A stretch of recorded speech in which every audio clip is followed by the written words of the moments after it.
Okay. Okay, so hi everyone. So welcome back to those who have been on this journey so far, and a sincere welcome to those joining us for the first time in this series on the first year following the death of a loved one.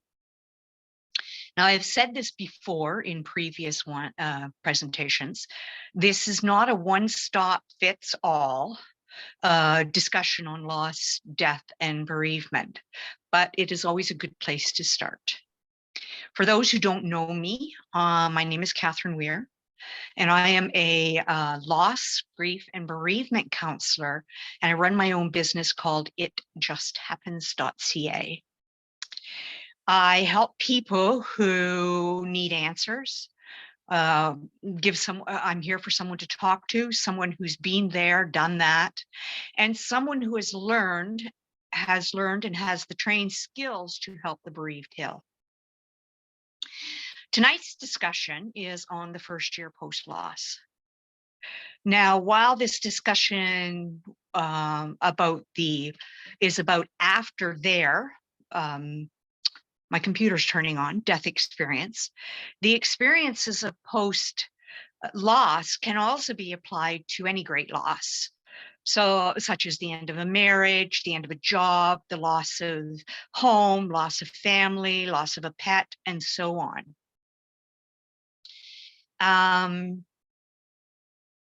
When we experience loss, such as a death, especially when the person meant a great deal to us, then the first year post-loss is one of newness.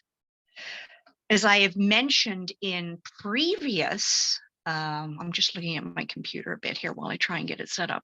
As I'm looking at previous discussions, I told many of you the story of how my daughter has repeatedly said over the years, why do you define everything by the date that Mikkel died? She used to be so frustrated because everything was, well, Mikkel died on March 10th, 1993. So that means it has been so many years since whatever. Or, well, before Mikkel died, whatever. Since Mikkel died, whatever. Now Alethea's kids are getting older, and I think she finally has figured out what I mean by. So, but as the kids have got older, she's figured out what this defining everything according to Mikkel's death is more about. And that's partly because now that she has kids, she understands the trauma of what it's like to lose a child. So you see, when a drastic emotionally charged event happens in your life, such as the death of someone you love unconditionally, then your brain is not only unable to handle the change by creating the before and after event, but it has to survive on that before and after event. Because the reality is that there is the life before loss and the life after that you are now living. So in this presentation, we're going to look at three areas: the first year, anniversaries, and staying true to yourself, which is a topic I talked on in the first of these presentations. But first, I want to mention three things. When the series first started, I offered you, the participants, a chance to choose your topic for the sixth in this series. Rather than distract you right now with the much wanted topic of choice, I will be providing this information at the end of the talk, so stay tuned because it is a good one. So if you want to know what that talk's going to be about, stay tuned. Second, at the end of this presentation, I'm offering a special discount for all participants here tonight. A flyer with this information has been uploaded to this presentation. Finally, I would like to note that I am aware this is an international forum, and the common bond that brings all participants together is the shared belief in spirituality in whatever method of comfort or discovery this means to you. For me, I do not identify as following any religious belief, but I am highly spiritual. I am a light worker with my spiritual core made up of studies in Buddhism, indigenous religions, and Wiccan. I believe in past lives, and I believe we all have the ability to heal that which hurts by looking inward and letting love heal our pain. I believe in shared energies, deep connections between nature and living beings, and that the core of healing, love, and growth is something we are all gifted with. We just have to learn to access and cherish the power it gives us. Okay, so on the topic of the first year, when looking at the first year, I am talking about the 365 days you live through from the moment the person dies to the eve of the anniversary of their death. This first year is full of newness, because, as I say, the life before and the life after Mikkel's death created an absolute stop in the moment he quit breathing to the breath I took following this event. Every pattern I had, from waking up to making a meal, driving to school, washing clothes, opening the front door, everything was a new experience. Some of the biggest challenges are physical and emotional. My short-term memory was shot after Mikkel's death. I had a hard time processing things people would tell me because for me, it was not important compared to my grief. I also believed I was triggered into a fight or flight survival mode, which meant so much of life was not important anymore.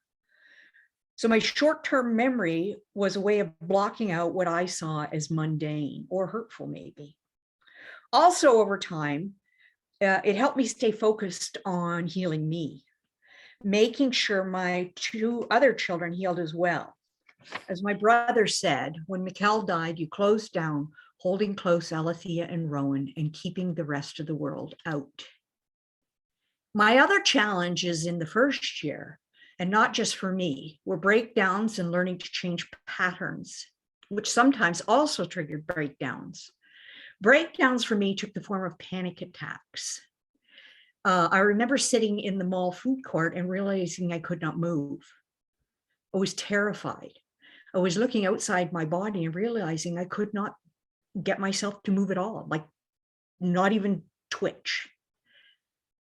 I was wanting to get home as soon as possible to be in my safe space, but my body would not move. I was in this state for about 30 minutes, which it was truthfully one of the most terrifying moments of my life. But talking internally and deep breathing, I finally got myself out of the mall. And reality is I still hate malls. Now, when we think about possible triggers in a year, they almost always surround anniversaries, birthdays, graduations, milestones, or any event that is or was important to you and or the both of you, the person you lost, plus yourself, that bond. I want to provide you with a disclaimer at this point. Know that in this first year, your experiences, emotions, physical health, and spiritual survival is based on the importance of the trigger of loss. I am sure we've all experienced losses that make us sad, but we are able to function afterwards. For me, a loss of a mentor and hero, Lee Miracle, who I've talked about before, is like that. When Lee died in November 2021, I cried and felt broken. I wept for her family, and for me. It took me weeks before I felt fine again. And still then, I think of her often and I feel sad and hurt.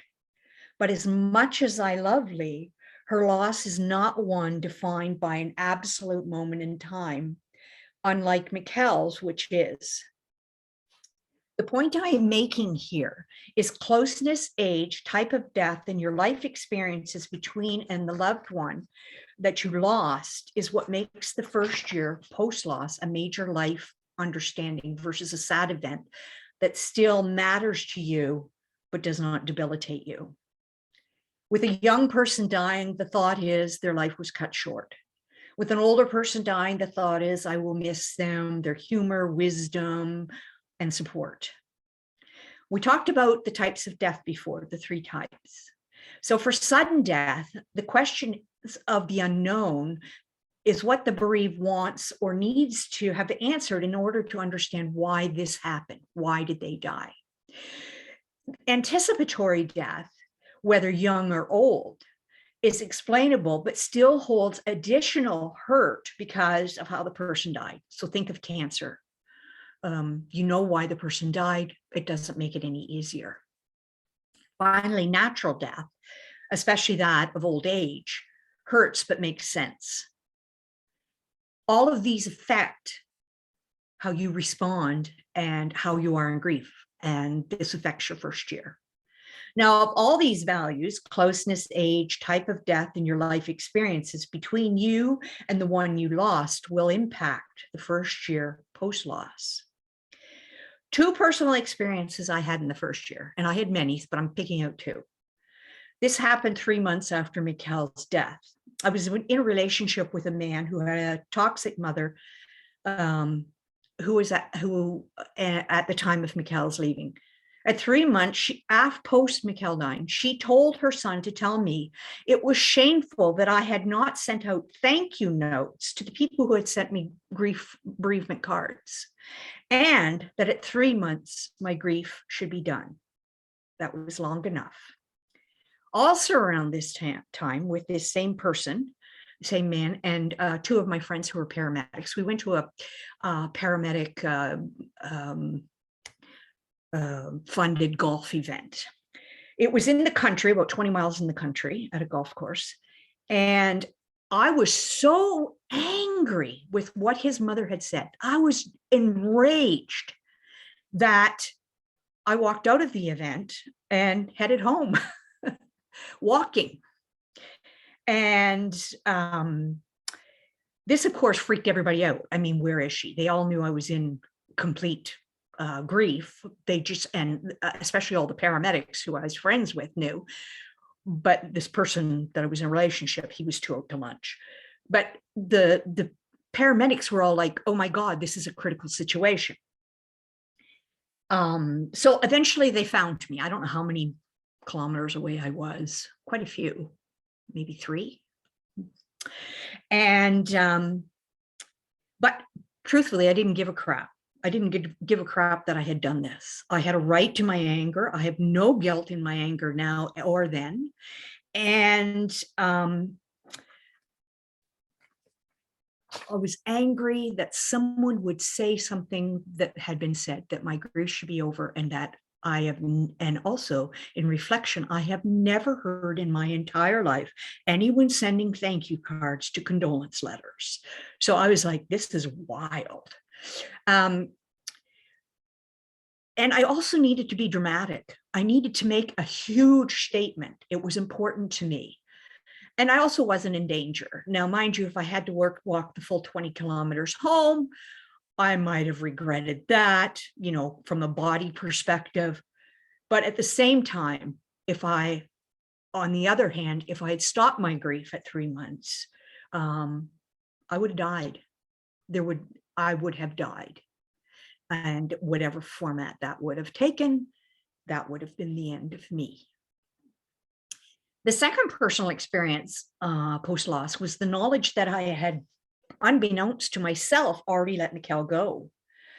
2 experiences around this happened in the weeks before he died. One took place about 10 days before Mikkel died. Mikkel and I from birth had lied together on the chest field. I would lie on my side and he would, you know, as a baby, he would nurse from me, he would lie on the chest field. And then he, you know, after a while, it was just when we watched TV, he would lie beside me and I would hug him. But he was 6, he wasn't quite 7. He had not made it to his 7th birthday, but he was getting tall, really tall and long. And at this point, his legs were going between my legs, which were curled up. And this day in particular, I had said to him that eventually we wouldn't be able to do this because of society and the way that people viewed this behavior. So it would be a negative influence, outside influence on us about this behavior. And he said to me, Mom, I do not want to grow up. I want to be your baby forever. Then on the Saturday before the Wednesday he died, I took Mikkel to the YMCA for swimming lessons. He went every week. He had been going to the Y for a few years and was quite a part of the gym, the Y, all those activities. So they knew him. For the first time, I let him walk in by himself. In all those years, I let him walk in by himself. Mind you, I parked the car right in front of the door and watched him till he turned left into the pool area. But for me, it was a big deal. And it was a big deal for him as well. He was going off on his own by himself with his mother's, the one he loved most in the world, permission. I was giving him permission to go alone. It is these events that told me I was on the right track of my bereavement. I listened to me and me only. And this is the last thing I want to mention in this section, and something I will discuss in section 3 of this presentation. But the point I want to make is to pick what is good for you to heal in the first year. If you are offered events or someone wants you to do something with you in memory of your loved one or in celebration of this loved one, then do it. If you can't, don't. But if you can push yourself that one step further, do it. These are things you do not need to do, but you'll be thankful for years later. There'll be memories you're creating in the honoring of your loved one. I did many things such as that. It was very hard for me to get out, but these were people who loved me a lot, and they would say, let's do this or let's do that. But in saying this, always tell those you are with if you want to leave. And when you say, I want to leave, it means now. It doesn't mean in 5 minutes. It doesn't mean in 30 seconds. It means we are standing up and walking out now. And if you don't want to go, which I mentioned, then don't go. But use your gut and your heart, because those are the things that know the way to go. Now, we're going to flip over into anniversaries, which also happened in that first year and years following. As mentioned in the first section, any event can be an anniversary, a birthday, a marriage, a birth, graduation, and so on. Anniversaries are the moment in time, usually a day, where you share memories of your loved one that are important to the core of your identity. My core of my identity was being Mikkel's mother. You created a moment where you knew you became a new person. So the moment Mikkel took his last breath, I became a new person. And some of these events might be that other anniversaries might be when you became a mother, or when you became a wife or a father, or when you felt some sort of emotional or spiritual or psychological change. You felt something change within you that moved you forward in the development of you as a person. This is how I am defining the word anniversary for the sake of anniversaries that need to be honored post-loss. Note though, for some of the experiences leave you so lost that you choose not to honor the death date, and as such find ways to avoid the day. I know people like this. I've experienced quite a few. This is the story of an ongoing experience for someone I know who lost her brother to suicide. Even though she is in the business of death and grief counseling, for her, she cannot deal with the date of her brother's death. As she said, she forgets the month of his death because she does not want to think about the pain of her loss, nor the pain of him in choosing suicide as a way to deal with his problem. Furthermore, in her marriage, with her wedding anniversary following 2 weeks after the anniversary of his death, she can't celebrate her marriage any longer, even though she remains married, because she has shame in knowing that even with her brother dying, they still went through getting married. The ceremony was supposed to be a large Italian wedding. It went down to 2 people on a beach. But she still got married, and she has guilt about that because her brother was supposed to be a part of that event. So she chooses to just somehow fuzz out that time. And I understand the fuzzing out. For me, things have been different. There's one day that is the most important day of the year for me, March 10th of every year. And over time, this anniversary has grown and changed to where now at 29, almost 30 years gone, Mikkel's family has planned and set an agenda on how we honor our son, brother-in-law, and uncle.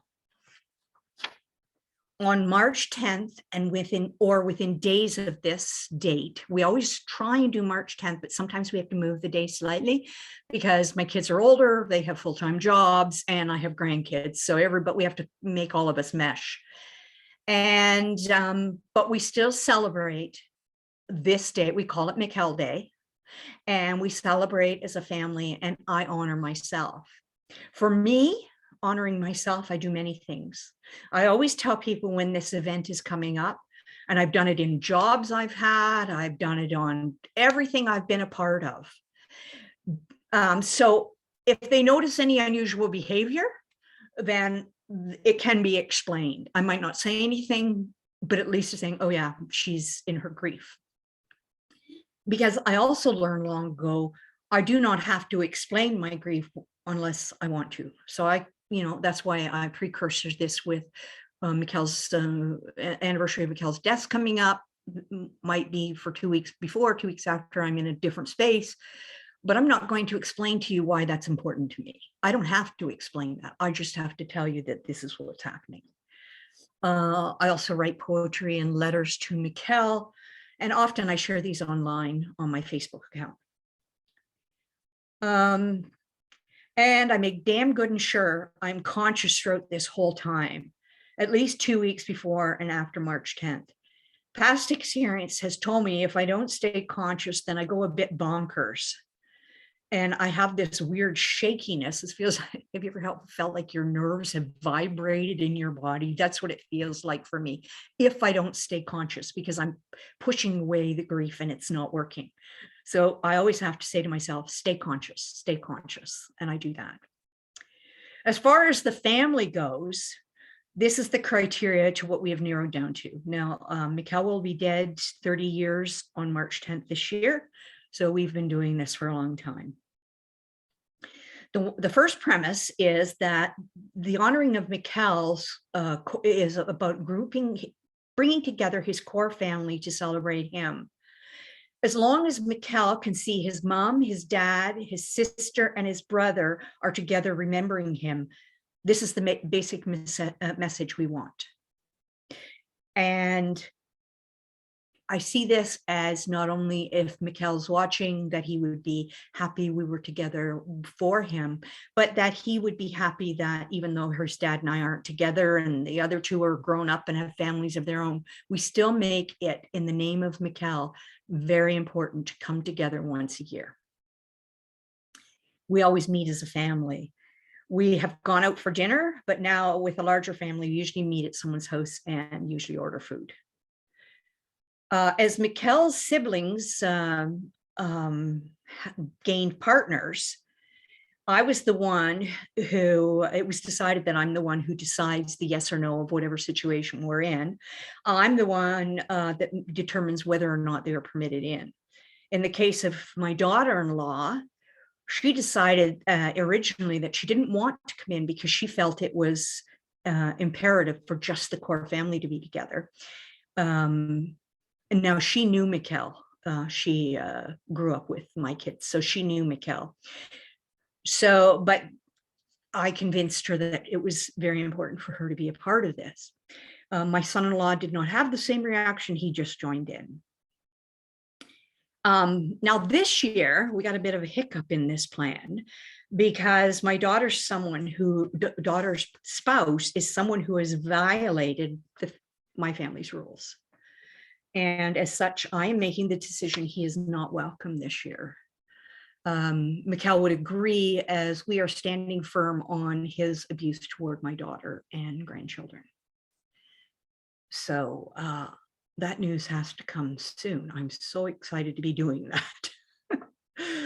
Again, when the family grew with grandbabies, and I have 5, the best part has been them.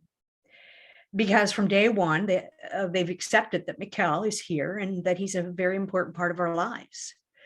As Maliki, my 9-year-old's grandson, said, Mikkel is a part of our family. They have never met him, but they see him as much as they see anyone else in the room. And throughout these yearly events, the kids see things. They see Uncle Mikkel. And this is something that I've always said that's very, very hard in anniversaries and events post a loss of someone very important to you, is that forever you go forward in any event seeing what is missing. Others might not, but you see your son's not there, your mother's not there, whatever, and that impacts you. So the grandkids have had a way of making that Mikkel's still there. Okay, what was it? And they make it very important for Mikkel on his day. They ask questions about Mikkel, not that they don't all year, but they want to know more about Mikkel. They want to know what Mikkel said. They like to hear the same stories about Mikkel and laugh, and they want to hear things. Other different things that happen on our Mikkel Day celebration. For example, last year, I took the cards and stuff I put away after his death. I said, if anyone wants to look at them, I'm ready to open the box now. My ex said he did, but he never got around to it. But this year, Mikkel will be gone 30 years. So I think I'm going to go through myself. I think I can do it, go through the box and organize the things within it such that if anyone wants to view them, they can. Other things that happened for sure, not that these were necessarily planned. Well, this one was Mikkel's teddy bear, which should be in the pictures that I uploaded of the family on Mikkel Day, is always at the dinner. Even at the restaurants we've eaten at, I've always taken Teddy, as Mikkel called him. I call him T-Bear, but Teddy, and I always sit him right there in the middle of the table. And we always have him, he always comes to wherever I am, we take him. Yes, nope, Teddy's not in that one. There's me, my son, my daughter, and Mikkel's dad. Now about Mikkel's dad, this is funny. The crazy part is the topic of discussion every year, and it will be this year again, is hockey. It's Rod's way of dealing with the day and being with the family. So he talks about hockey. It gives him a bond with his son. Alethea can chime in. Me, I say nothing because I'm not a hockey fan. I don't think there's anything wrong with hockey. I'm just not a fan. So this is a big joke for me that I always say, okay, what are we going to do this Mikkel Day? Oh, let's talk about hockey. So it's brought in some humor, which has added to the beautifulness of the event. Now, what I want to say most about this day is that it is healing beyond belief. It is something to look forward to each year. And as a side caveat, I want to mention that on this day, almost 13 years ago, my best friend gave birth to my niece. And a girl I love and adore. So since I call this a sad, happy day, I still focus on Mikkel Day, as that is the only way I can keep moving forward. But to overlook that beautiful baby girl who entered my life that day would be sad indeed. Those are my grandkids. They're weird.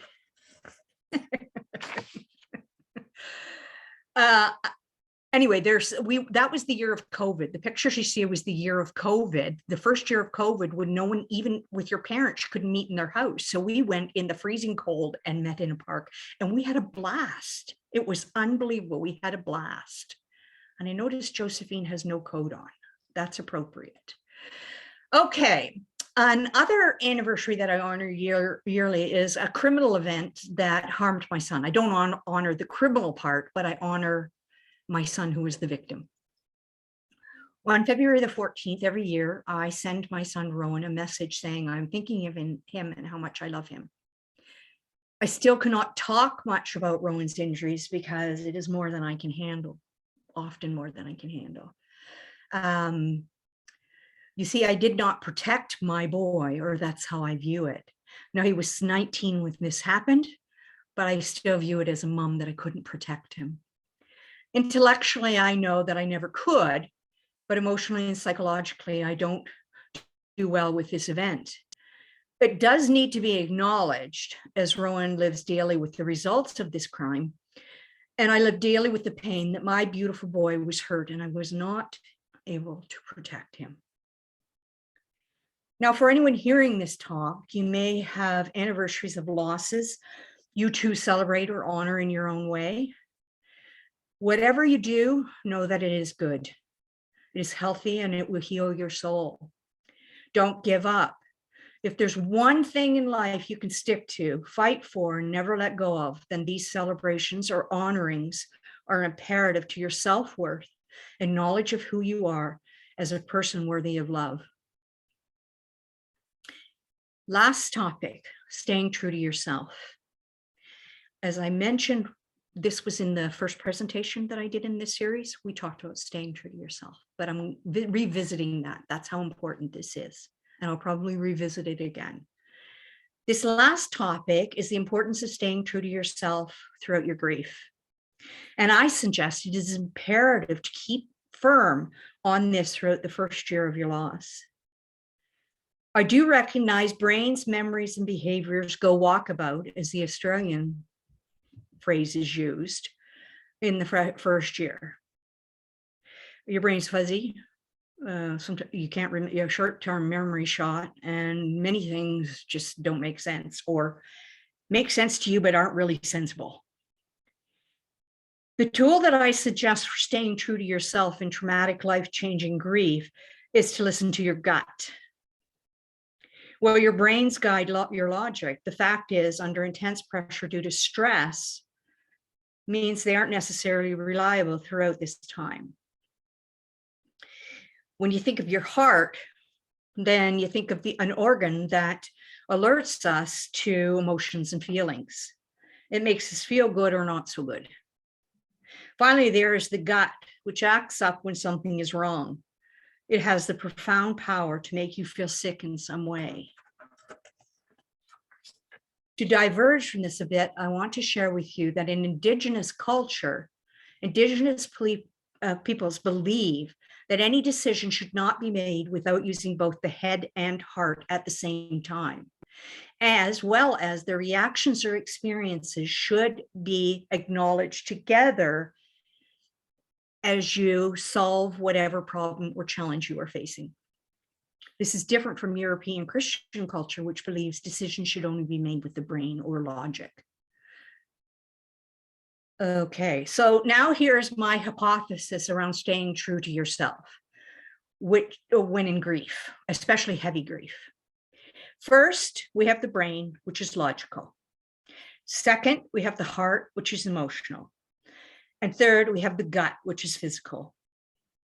When it comes down to grief and loss in the first year post-loss, as mentioned above, the brain is on vacation, or at best not working for most in the logical realm. You might think what it's producing is logical, but often it's not. The heart works, but it's often on overwhelm, although I'm not saying this organ should be ignored at this time. But the gut, that should be making decisions along with the knowledge from the heart. So if you get asked to do something, and this is for any stressful situation, check the brain, say thanks, nice, it was a good idea, and then take that message and put it in your back pocket. You got the message, but it's put away. Then take your heart and take it out and look at your heart and say, what is this heart telling me? What is the pain? What are the emotions? What are the feelings? And write them on a whiteboard in front of you. So they're front and forward. But the gut is where the action happens, because you can have the logical brain working and you can have the emotional heart working. But the reality is if the gut isn't working, nothing else works. You know that old age joke where the brain, the organs were arguing who is the smartest, who is the most important in the body, and the brain says, I am, I can do this, and the heart says, I am, I can do this. And then the rear end closes up and they find out that of all the organs, it's the gut is the most important. What I mean by the closing up, I hope you understand. The sphincter closes and nothing gets out. Now, for me, this formula has worked every time, but that is about me. It might not work for you, but it works well. So when I say staying true to yourself, as a soul, I look at it that each person has a persona that in the soul that creates a being, gives us identity. This is in our soul. I do not think one's identity is ever absolutely defined in figuring out who you are, but I believe we use events, past and present, minimal and intense, to figure out who we are at the core. In Buddhism, reaching the state of being the Buddha means finding out who you are in the most loved and pure form, which I believe is one's true identity, the core of our soul. To stay true to ourselves means working with yourself. That's your and self in high quotation marks, to reach a higher plane of existence. It is the journey of getting closer to who we are as pure love, and how this love is connected with other beings and energies in the world and the universe beyond. The importance of staying true to yourself is not only finding healing and happiness within, but as I believe, it's a way of moving closer to the core energy of pure love that exists in all entities. Some might call it meeting God, others might call it meeting Jehovah, Yahweh, or whatever pure love identity that you see as the ultimate being or the ultimate state to reach. As a human, I believe we are born in pure love. And where staying true to yourself is the way to get there, the way to return to that pure state. Remember, according to me, talking to the brain and knowing it is stressed out, not always the best way to go. The heart gives you good information, but it doesn't make all the decision. It's the gut which reacts intuitively to whatever is happening, whether the brain is conscious or the heart is conscious. The gut is where it happens. You either feel uncomfortable, you feel sick, whatever. You just know. That's why we have this expression, the gut reaction. You just know. And your gut, you often see even in detective shows, they say, how do you know? And they'll say, my gut tells me so. I guess you could say it's not necessarily scientifically way that you could say, is it real? Scientists might say you can't prove that, but I think enough people have said that over time, and we see it in enough things that it's sort of an understood thing that it really does happen. So if your gut says this is good, and you look up to your heart and it's supporting it, then go for it. If the gut is even a bit unsure, then you need to know nothing more to do, because your body is saying, even if your heart and your brain is saying go, your body is really saying no, and no with a vengeance. Do not do that. And as I say, happiness comes from staying true to yourself. That's true happiness. Well, this concludes Catherine's hypotheses. Maybe I'll be a scientist yet. Findings and wisdom for this talk. I thank each and every one of you for showing up tonight, and I hope you will stay for the following discussion, which I always find informative and uplifting, and I always really enjoy the stories that are shared, because my story is not the story. My story is only one of everyone's. If anyone posted a comment throughout this presentation, I might use it on my website with just your initials under it. If you're not okay with that, let us know. And now for the big news. We should have drums going, you know, boom, boom, boom, boom. Okay. I thought long and hard about the ideas that you have given me throughout all of the Q&As and in your suggestions from past presentations about what we should do for the 6th presentation, because we left it open for you to decide. So, and even with this big news still coming, I also want to give you a little sidebar and let you know that I proposed to marry Jean today for series 2, and it's probably a go-to, and it'll happen next fall. So we'll be back with more things next fall, and I'm working on other things to offer. So here is it. For the 6th presentation of this series on March 22nd, I am going to begin presenting on the topic of MAID versus suicide. Now, for those of you who do not know the acronym MAID, that's capital M, capital A, small I, capital D. It stands for Medical Assistance in Dying. And I say begin, because I say we're only going to begin discussing this, because there's so much information on this topic, and I can only start with the discussion. Although I promise to return to this topic in the 2nd series next fall. And I'm going to divide it up into 3 sections, which is usually the way I approach every presentation. The first section addresses what is medical assisted suicide, and from a Canadian perspective. Now, research that I've done so far shows me that Canada is at the forefront of MAID services, and as such has the most up-to-date information around all issues surrounding this topic. The second section will look at emotional responses, rational versus irrational. Here I tie together the emotions of suicide and how these connect to MAID, how these emotions influence those who wish to take their life through MAID versus suicide. The third section looks at psychological perspectives, reality versus implications of it.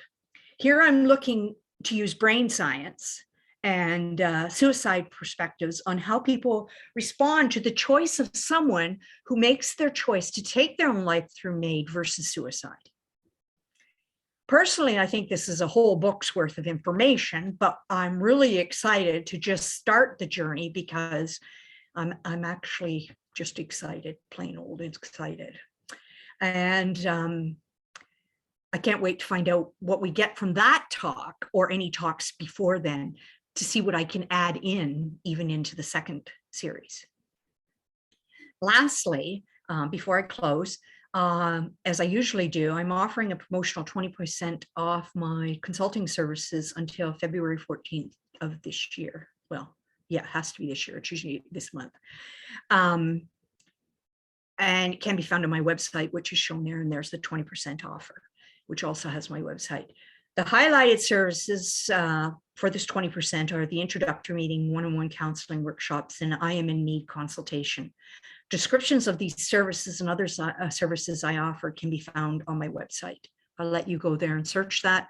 I never pressure anyone into doing anything. It's there. I'm here. If you want it, I'm happy to help you. Okay, so now I'm done my presentation, so we can move on to the Q&A.